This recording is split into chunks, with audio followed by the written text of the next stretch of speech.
The pandemic was in full swing. An elderly disabled woman named Tricia called our office in a panic. There was a kitten in the sewer pipe, she insisted. She could hear him screaming for dear life, she said. We removed a manhole cover and got the fire department to remove a drain cover that weighed hundreds of pounds. We set 2 tiny traps and gave the starving kitten a chance to find his own way to safety. Sure enough, little Mikey, as we later named him, was in the trap. We took him in, bathed the sewer goo off him, fed him up, and after a few weeks in foster care, we found him a wonderful home with a young woman who says having him has made her life so much better.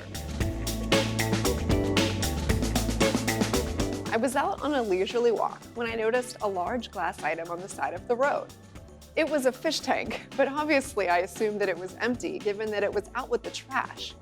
But as I got closer, I noticed to my horror that there was a tiny bit of water and an actual fish. A beautiful fish, still in the tank, discarded with the rest of this human's garbage. The fish seemed to be mostly okay, but I knew I had to get this little being out of this terrible situation, and before the garbage truck pulled up. I grabbed the tank and I carried it all the way home, and then I called the local shelter, who seemed quite a bit surprised that I was asking if I could bring in an abandoned fish for adoption, but said okay. And then when I pulled up, the shelter workers said this was probably the first time that they've taken in a stray fish, and we talked about how he deserves a home just as much as anyone else, which of course he did. I was walking home from a laundromat with a PETA shoulder bag full of laundry when I came across a man who was looking worriedly underneath a car.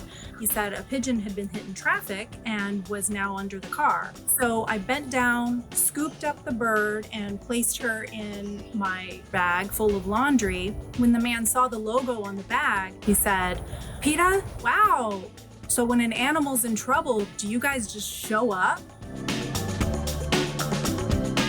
Another story that's not mine, but Teresa Cooper's in our LA office, is about a small dog who was left tied up outside Trader Joe's. As Teresa arrived at Trader Joe's, she was absolutely horrified to see a line of shopping carts barreling down on this little dog. She ran to him just in time and moved him to a safer spot, and then she called the number on his tag.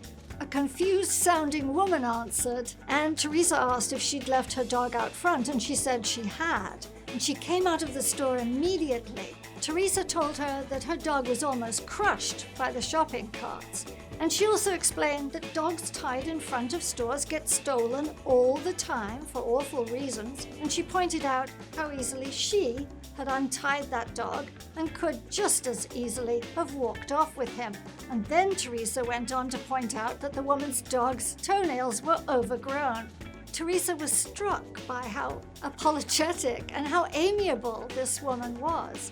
But as Teresa drove away, she realized that the caller ID on that woman's phone would have shown PETA. And so that woman must have thought that PETA police had just swooped in and busted her.